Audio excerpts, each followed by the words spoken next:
بسم اللہ الرحمن الرحیم۔ السلام علیکم ورحمۃ اللہ۔ دوستو، ایک شرابی نوجوان تھا، گنہگار تھا، بدکار تھا، سیاہ کار تھا۔ اتنا تھا کہ اپنی ساری زندگی کریم رب کو ایک سجدہ بھی نہیں کیا تھا۔ جب موت کا وقت قریب آیا تو اس نے اپنا سر اپنی ماں کی گود میں رکھا، اپنا سر ماں کی گود میں رکھ کر کہنے لگا، اے ماں، ساری زندگی میں نے گناہوں میں گزاری ہے، ساری زندگی میں نے شراب پیتے ہوئے گزاری ہے، ساری زندگی میں نے اللہ کی نافرمانی کرنے میں گزاری ہے، ساری زندگی میری برباد ہو گئی ہے نادانی کی وجہ سے۔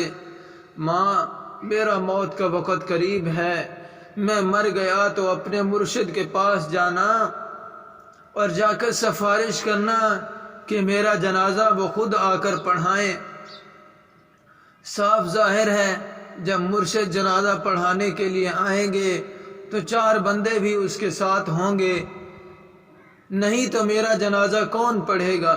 میں تو اتنا گناہگار ہوں، بدکار ہوں، سیاہ کار ہوں، میں نے ساری زندگی شراب پیتے ہوئے اللہ کی نافرمانی کرتے ہوئے گزاری ہے۔ اللہ اکبر۔ ماں اٹھی اور گئی اپنے مرشد حضرت حسن بصری کے پاس، جا کر کہنے لگی، میرے مرشد، میرا بیٹا موت کے قریب ہے، تو وہ کہہ رہا ہے کہ جب میں مر جاؤں تو اپنے مرشد کو کہنا کہ وہ آ کر میرا جنازہ پڑھائے۔ حضرت حسن بصری کہنے لگے، مائی، وہ مر گیا تو میں اس کا جنازہ نہیں پڑھاؤں گا، اس نے ساری زندگی شراب پیتے ہوئے گزاری ہے، ساری زندگی وہ مسجد کے قریب بھی نہیں گیا، ساری زندگی اس نے اپنے کریم رب کو ایک سجدہ کرنا بھی گوارا نہیں سمجھا، میں اس کا جنازہ کیسے پڑھا سکتا ہوں؟ اللہ اکبر۔ وہ ماں روتے ہوئے واپس آئی، دوبارہ اپنی گود میں اپنے بیٹے کا سر رکھا، سر رکھ کر کہنے لگی، بیٹا، کاش کہ تو نے زندگی میں میری ایک بات بھی مانی ہوتی تو آج میرا مرشد جنازہ پڑھانے سے انکار نہ کرتا، زندگی میں ایک بات پر بھی تو نے عمل کیا ہوتا، آج میرا مرشد تیرا جنازہ پڑھانے سے انکار نہ کرتا۔ میرا مرشد کہتا ہے، اس نے ساری زندگی اللہ کی نافرمانی میں گزاری ہے، شراب پیتے ہوئے گزاری ہے، میں اس کا جنازہ نہیں پڑھاتا۔ نوجوان کی آنکھیں خون کے آنسو بہانے لگ گئیں، ماں تڑپنے لگ گئی۔ نوجوان نے کہا، اماں جی، ایک بات تو بتائیں۔ ماں کہنے لگی، جی بولو بیٹا، کیا کہنا چاہتے ہو؟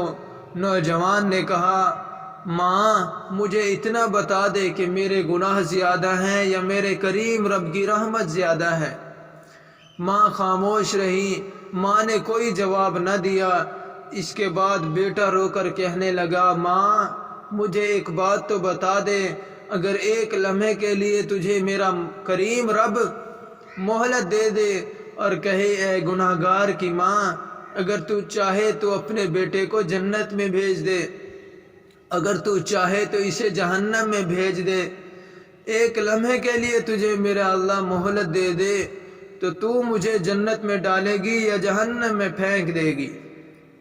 ماں فوراً بولی، نہیں بیٹے، اگر ایک لمحے کے لیے مجھے میرا اللہ مہلت دے دے تو میں تجھے جنت کا دروازہ کھول کے اندر ڈال دوں گی، جنت میں فوراً بھیج دوں گی۔ نوجوان تڑپ کر کہنے لگا، اماں جان، جو رب 70 ماؤں سے زیادہ پیار کرنے والا ہے وہ مجھے جہنم میں کیسے ڈال سکتا ہے؟ تو ایک ماں جتنا پیار کرتی ہے وہ میرا کریم رب 70 ماؤں سے زیادہ محبت کرتا ہے، مجھے جہنم میں کیسے ڈالے گا؟ یہ کہتے ہوئے خشیت الہی میں آ کر آنکھوں سے آنسو بہاتے ہوئے، آنکھوں سے نیر بہاتے ہوئے نوجوان کی روح پرواز کر گئی۔ ادھر ماں رو رہی تھی، دوسرا کوئی رونے والا نہیں تھا بیٹے کو۔ ادھر کسی نے دروازے پر آ کے دستک دی۔ ماں نے جب دروازہ کھولا تو سامنے مرشد حضرت حسن بصری نظر آئے۔ محترمہ کہنے لگی مرشد آپ نے تو مجھے جواب دیا تھا، آپ کیسے آ گئے؟ آپ کو کیسے پتہ چلا کہ میرا بیٹا فوت ہو گیا ہے؟ مرشد کہنے لگے محترمہ جی جب تم میرے پاس آئی تھی اس وقت میں سونے لگا تھا، جب میری آنکھ لگی تو کہنے والے نے کہا او میاں تو سویا ہوا ہے، میرے یار کا جنازہ کون پڑھائے گا؟ حسن بصری تو یہاں پہ سویا ہوا ہے، جا میرے دوست کا جنازہ پڑھا کے آ۔ ہائے ادھر ندامت کے 2 آنسو بہے تھے، ادھر بخشش کا فیصلہ ہو گیا تھا، ادھر مغفرت کا فیصلہ ہو گیا تھا۔ ایک آنسو کی مار تھی کہ سارے کے سارے گناہ معاف کر دیے گئے۔ دعا ہے اللہ رب العزت ہمیں بھی اپنا ڈر نصیب فرمائے اور اپنے گھر میں 5 وقت آنے کی توفیق عطا فرمائے اور اپنے حبیب کے صحیح طریقوں پر چلنے کی توفیق عطا فرمائے، آمین۔ ویڈیو اچھی لگی تو لائک کر دیں، چینل کو سبسکرائب کر دیں۔ ملتے ہیں انشاءاللہ نیکسٹ ویڈیو میں۔ اللہ حافظ۔